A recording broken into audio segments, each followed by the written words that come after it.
Hey, Hound Dogs, I'm David Hankins. And I'm Paul Hankins. And welcome this time to On the Air with Power Squared, a weekly look behind the scenes, what we hope will be everyone's favorite comic book, Power Squared. That's right. This week we're doing something a little different. You notice we're not wearing On the Air with Power Squared t-shirts, which are available at our shop. Instead, we're going to talk about Batman. Yes. One of the big three of superhero comic books, at least as we see it. You may differ, and welcome to that opinion. Yes. But sort of so like Superman, Spider-Man, and Batman. Yeah. And Batman was created by Bob Kane and Bill Finger. Yes. A long, long time ago. Yeah. 30s or 40s. We're not pretending to be experts about Batman. No. And if you're watching and you know more than we do, all the power to you. And if you're watching while we're doing this, if you want to leave us comments while we're doing it in the chat, please do. If you want to leave comments later, you can do that as well. We're just sort of, again, since we do a superhero comic book, we thought we should talk about other superhero comic books. That's right. So, let's talk about Batman. Yes. What's your first experience with Batman? I think it's kind of this. I don't know exactly. Mm-hmm. I was aware of Batman kind of when I guess the other movies were the Tim Burton Schumacher movies were around. Okay. And I was kind of aware of Batman the animated series, but I didn't watch it because I was too young at the time to even understand that it existed. Okay. I think I got more serious about Batman with the maybe it was the Scott Snyder comic book run. Okay. My first experience with Batman was the television series when I was a kid, which ages me quite a lot. What? I just got a reminder. Okay. The first Batman series that we actually watched was The Batman on Kids WB. Ah, okay. Well, I don't have somebody reminding me. Send me a little text. No, it's just fine. For me, it was Batman on the television show. Yeah. Kind of the campy. The Adam West series. Adam West, yes. Sort of that kind of campy approach to it. As a kid, I didn't know any different. Yeah. And what was really cool, and I think I mentioned this when we were talking, I have a distinct memory of walking the halls of Arthur Kramer Elementary talking about the Batman television series. Because it was, one night it would be sort of they would leave a cliffhanger, and then the next night it would sort of, I guess I'll say, relieve that, he'd always be in peril, and the next night he'd get out. Yeah. And as I was pretty young, it was pretty cool. And it was sort of must. You had to watch it. There was no tape. There was no DVRs. If you missed it, it was gone. Yeah. Until reruns. But as a kid, you didn't know that would ever happen. So I remember watching that, and I guess I'll get a little personal. I remember it was my parents were divorced, and I had visitation with my father. Yeah. And as I recall, Batman came on during that one night a week. We'd see him, and it was not his Batman. I wasn't sure what his Batman was, but he kind of didn't really think it was. He thought it was too campy, I think. And it was, it was sort of a little over the top camp. Yeah. With the kapow and all that kind of stuff. So that was my first real experience with Batman. I never really read the comic books. Yeah. To be honest with you. It just wasn't part of my culture, I guess, at the time. I was around anybody that actually read them. And you didn't really have the opportunity? Well, there was no... the only time I ever saw comic books was either at the 7-Eleven or at the grocery store, and parents did not want to spend money on something foolish like comic books. when eggs were 10 cents a dozen or whatever. But that's how things were. If you had the opportunity to read Batman, do you think you would have? If I was a kid at the time and it was sort of similar to what was on the TV show, I probably would have done that. Right. If it was, I don't know what was going on in the 60s. I was watching that. I don't know what the state of Batman was as a comic book at the time. I assume it was out and somebody was reading it, but it just wasn't being read. Yeah. And nobody at school was saying, "Hey, I got this issue," which probably would have helped a lot. So, but Batman has been in movies, which was maybe when you're in television. Yeah. Before that, back in the 40s, I think somewhere we actually have these. Batman was a serial at Columbia Studios. They did 2 serials of it. This is back before movie studios were either owned by or owned comic book companies. So you licensed the character and you made a series out of it, sort of similar to the Fleischer Superman. Yeah. Which we've talked about later. So he was then fighting the Japanese in World War II. As you said, everybody was fighting the Japanese in World War II. So that's basically how that... thanks. We're getting to that. Anyway, so that was... I never saw those until more recently when I actually worked at Sony. So those were out. So the first time I ever saw them on film was the Tim Burton Batmans. Yeah. With Michael Keaton. And the first 2 were pretty good. Yeah. The problem was they kept going. And Tim Burton wasn't involved, and Michael Keaton wasn't involved, and was Joel Schumacher. Yeah. I don't know if did he do all the next 3? Okay, Tim Burton did the 86 Batman. Uh-huh. And Batman Returns. Okay. I think that was the sequel. Okay. With the Penguin. Uh-huh. Okay. And then Schumacher did Batman Forever and Batman and Robin. I've only seen the first Tim Burton and Batman and Robin. Okay.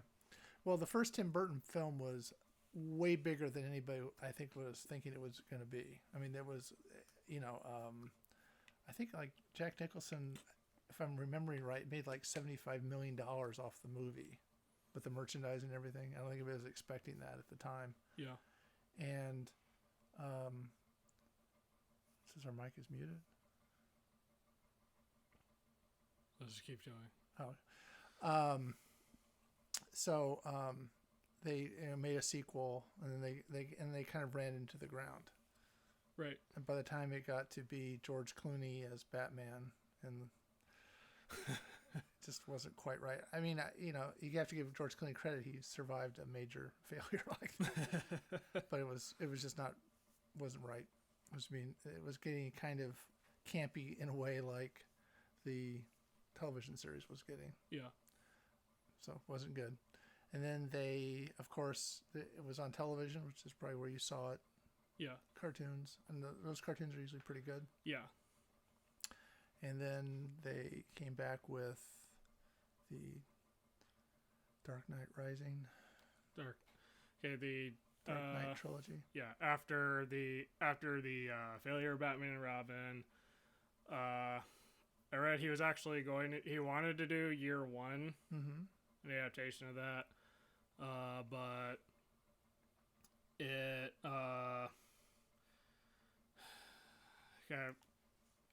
his idea didn't really go anywhere, but they let Christopher Nolan do the Dark Knight trilogy, right, which started with Batman Begins, and then it was The Dark Knight and Dark Knight Rises. So we actually have the Tim Burton Batman. Yeah. And Batman Returns, which is the name of the sequel. Right? Yeah. We did no rehearsal for this whatsoever. Yeah. Okay, so those got really dark by Yeah. comparison, especially the one with Heath Ledger. yeah, he drove a pencil through someone's head. Yeah. Very very dark for somebody that again grew up with Batman being campy, the Joker being kind of harmless. So what did you think of those?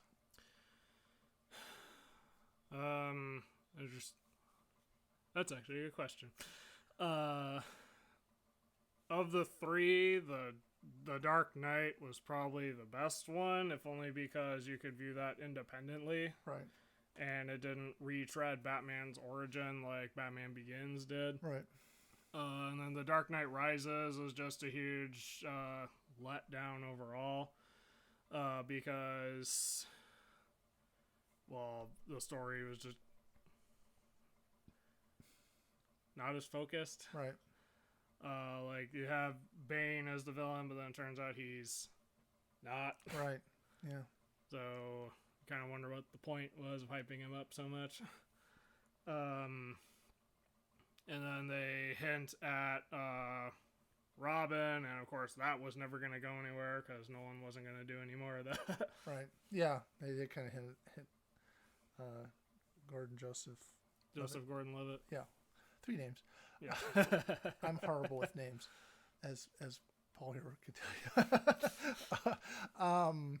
So yeah, they it went really dark by comparison, Yeah. and it just sort of after 3, then they again, one of the things about Batman is he's rebooted more than most. Every character he gets rebooted more than anybody else. It seems like. Yeah. Because then they rebooted it with Justice League. Yeah. And Ben Affleck. Ben Affleck. As Yeah. I did the duck thing, didn't I? Yeah. Ben Affleck as Batman. Yeah, right. So what did you think of him? Somebody here thinks he's the best. Right.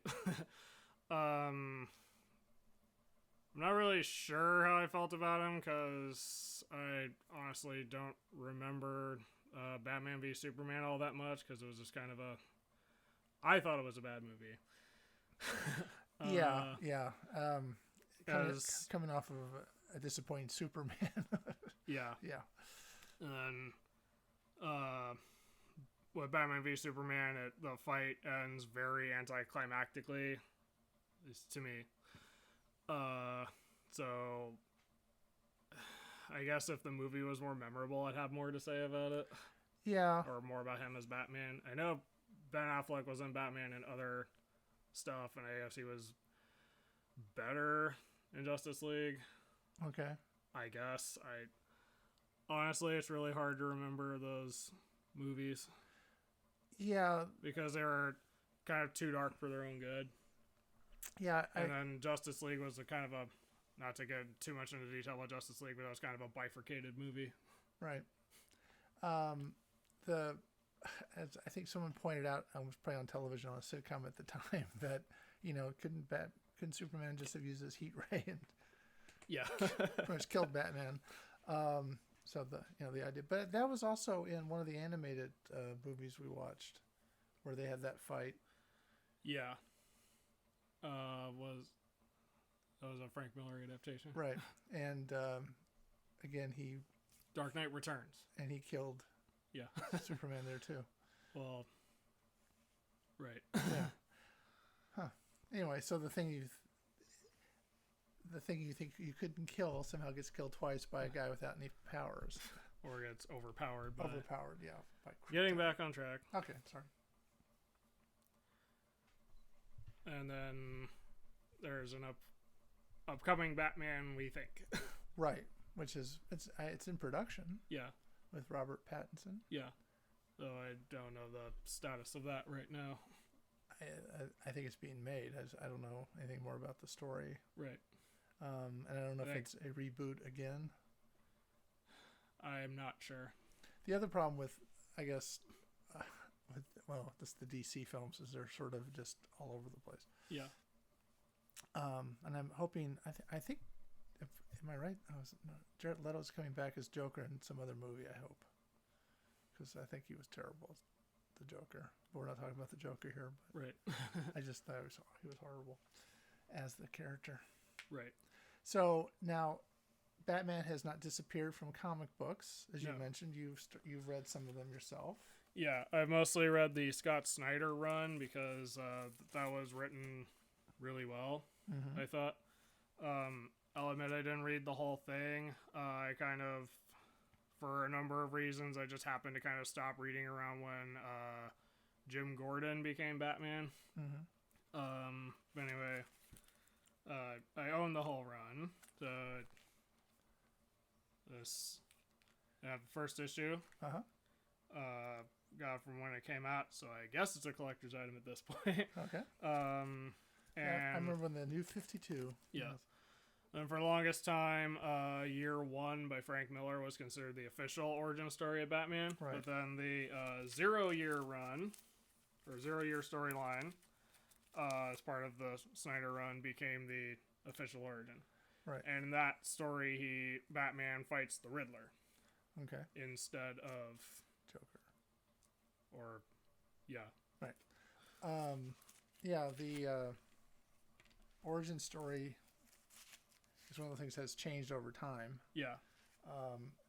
Ironically, as soon as I posted something on Instagram that we were going to do a show about Batman, I get an email from DC, which was not sent to me personally, but it's "So You Think You Know Batman" was the title of the email, and the subject line, and they were talking about how things you think you know for sure are not true. Yeah. And they're going back to the original comic book, not the official Year One or Year Zero. Yeah. But that Batman didn't live in Wayne Manor as a child, and Alfred didn't raise him as a kid, and he was the first Robin and things like that. It was kind of interesting. Yeah. Just as a quick, and I'm sure if you're following DC, you got the same email that I got. Anyway, so what's the difference between how he's depicted in comic books versus the movies? That really depends on what era of Batman comics. Okay. The ones you've read. Yeah. Well, I'm not a super expert. Okay. But Batman was kind of dark in the Snyder run, but it was still done effectively. Mm-hmm. It wasn't this oppressive atmosphere like in the Zack Snyder stuff. Right. Okay. Then there was also going back. I'm aware that Silver Age Batman was a lot sillier. Okay. And so Adam West Batman is probably closer to that. Okay. Spiritually. So that would have been my father's Batman. He didn't lie to me, did he? Oh. Maybe it was sillier he thought he liked. But Batman in the comics, depending on the, I guess, decades that he was done, could either be silly or dark. Right. So the movies also kind of ran both ways, because the Tim Burton Batman, while dark, was also still, I want to say, kind of lighthearted. Yeah, especially the first one with. Yeah. It was a little, the Joker thing was a little. Yeah. You wouldn't have a guy with glasses, would you? No, yeah. But yeah, it depends basically. Okay, I'm just curious. You've and they still continue to make animated movies. Yes. A small selection here. Yeah. Gotham by Gaslight, right here. Mm-hmm. Which has Batman in a much older setting. Right. See, Batman Ninja is a more recent one. Uh-huh. Which is basically anime Batman. Right. Yeah, that was very interesting. Yeah, a lot of well-known Japanese talent on that. Batman versus TMNT, right? Which was actually way better than it had any right to be. Okay. I want to say. See. Mask of the Phantasm, which is set in the Batman the Animated Series continuity. Year one. Yeah, Year One and Gotham Knight. Year One is an adaptation of the famous Frank Miller story, and Gotham Knight was a series of it's an anthology that's set in the Dark Knight trilogy, but you can view it independently, and it's actually, in my opinion, better than the movies. Okay. We have Assault on Arkham, which is a better Suicide Squad than the actual Suicide Squad movie. And then we can't forget the Adam West animated. Yeah, which is sort of trying to bring back the television show. Yeah. The reason they started doing more Adam West Batman stuff, including a Batman 66 comic line, was because of there are people who prefer the sillier side of Batman and thought that Batman was getting too dark, which is not an unfounded claim at that point in time. Yeah. So these are okay, and they kind of capture the spirit of the television show that he was in. But so I found it interesting that Batman vs. Two-Face is actually darker. Yeah. But it was still lighthearted, but it also edged towards the darker side of Batman, even though it didn't get too far into that. So something that we'd like to see happen to our comic book would be see it be made into something like a series or a movie or something. Yeah. Animated, right? So beyond just comics, just beyond movies, are also video games. Yes. And you have played a lot of video games. Yeah. I have played the Arkham series. Let's see. I got a signed copy of Arkham Asylum, which is still really good to this day. Arkham City, the sequel, which had a more open world route. Then Arkham Knight, which leapt a generation, is the finale of that trilogy, and introduced to the character the Arkham Knight. And in this one, you could also drive the Batmobile. Oh, cool. Arkham VR, which is naturally a VR experience set in that continuity. Right. What was cool is that they actually took advantage of this for a kind of horror aspect involving the Joker, kind of at the end. But you could also do first-person detective work, which I thought was really cool. Then, of course, you have Arkham Origins, which was made by a different studio than the Arkham trilogy. Okay. This one was actually okay because it was copying the same gameplay template, and the voice actors were portraying younger versions of the characters, and they actually did a really good job. The problem was this was buggy as hell. Okay. Like there was actually it's funny. There's this nightmare skin that you were supposed to get for 100%ing the game, but it glitched. Oh. You can only get 99%. Oh. So instead of fixing it so you could get 100%, they just removed the skin. Okay. Which is a big disappointment. And then I actually played Arkham Origins Blackgate on the Vita, which is a Metroidvania or search action, if you will, take on Batman, that Arkham style, and it actually was pretty good for mobile game or handheld game. So I know of Arkham as the Asylum. Are these all based around that, or is this Arkham being sort of more of a universe thing? Arkham Asylum actually takes place in Arkham Asylum. Okay. Otherwise, the Arkhamverse, and Blackgate is also in Blackgate Prison. Okay. but beyond that, Arkham is just kind of tying everything together. Okay. Is the Arkhamverse. Okay. And that one, the Arkhamverse, for the most part, was written by Paul Dini, who was a big writer on Batman the Animated Series. Oh, yeah. Which I like. I like the animated series Yeah. stuff. So it actually took cues from Batman the Animated Series naturally. Okay. So again, that would be something. Ultimately, we like to see happen with ours. Yeah. Which means if you're watching this, you need to buy the comic. help us along towards that. Okay, so how does Batman relate to Power Squared? I think we talked about this off camera. Yes. Because Batman is usually paired up with someone. Mm-hmm. I mean, he can be solo, of right, course. and there's a lot of Yeah. being solo. But he is often, when you think of Batman, you also often think of his partner, which is usually Robin. Mm-hmm. There have been at least 4 different Robins.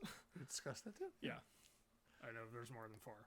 But anyway, there's at least 4 Robins that you think of. And there's also Batgirl / Oracle, depending on what point in time Barbara Gordon is at. Yeah, 'cause I remember in the series they introduced Batgirl. They had Robin and Batgirl Yeah. in the television series. Yeah. They only had like 4 villains they kept saying forward. I always wondered how they get out of prison so quick. But anyway, yeah. So our characters don't have the rich or the They're not gadgets that he has. they're not billionaires. Right. They don't have the gadgets he has. Right. But Batman is often seen. Batman is often in a duo. Right. And Marty and Eli are a duo. Right. And they also have to sort of. I mean, one of the things about Batman, he is a detective. Yes. He has to sort of think his way out, and I think in some ways our characters have to think their way out of situations because they don't have, Superman superpowers. Yeah. They can't just necessarily. They have to think a little too. Yeah. So, I think that's something else we have in common. Yeah. All right. Anything else you want to say about this wide array of Batman lore? Well, I guess the question is, why do we like Batman? Yes. Why do we? Well, even though he's a vigilante, I think the most attractive thing about Batman as a character is the fact that he doesn't have any powers. And he has to overcome that while also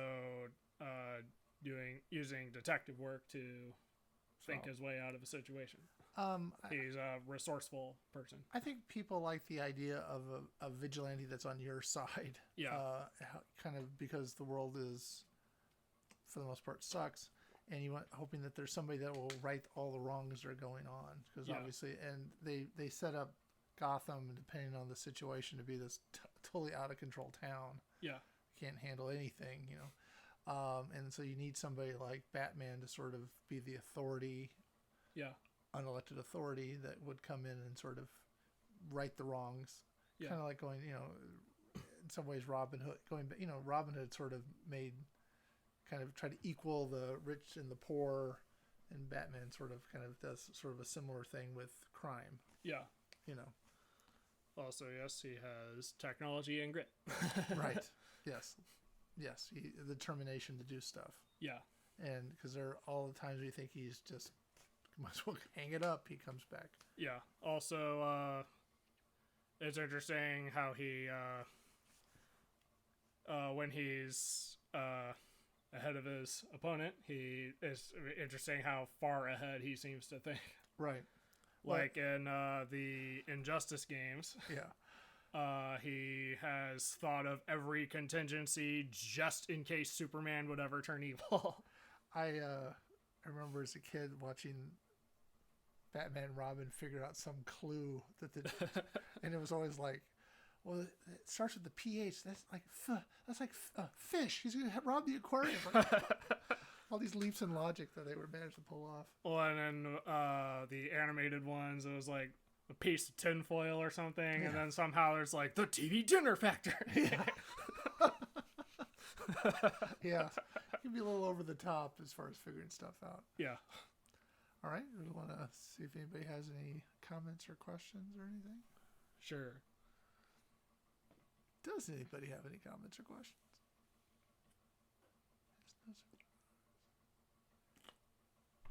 Okay.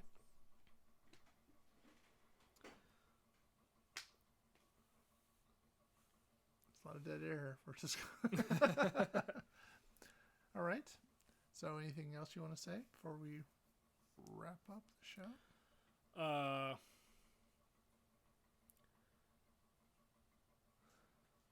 I'm not really sure. Okay. I think it's a very interesting to kind of it was interesting, I think, to do this because we had to sort of like think about how does this relate to our own.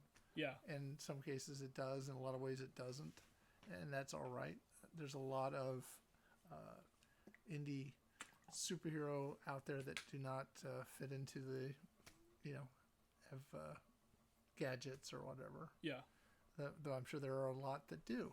Yeah. I mean, was it Geek Girl puts on her glasses and turns into, so that's kind of a gadget kind of thing. Yeah.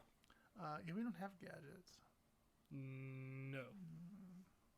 There's all the merchandising we're missing out on, I'm sure. The next issue, gadgets. All right. So I think that'll wrap it up Right. for this installment. All right. If you are watching this on YouTube, be sure to, if you like this, leave a like, subscribe if you want to see more, ring the notification bell if you want to see exactly when these go up. All right. So until next time, I'm David Hankins. I'm Paul Hankins. And this has been On the Air with Power Squared.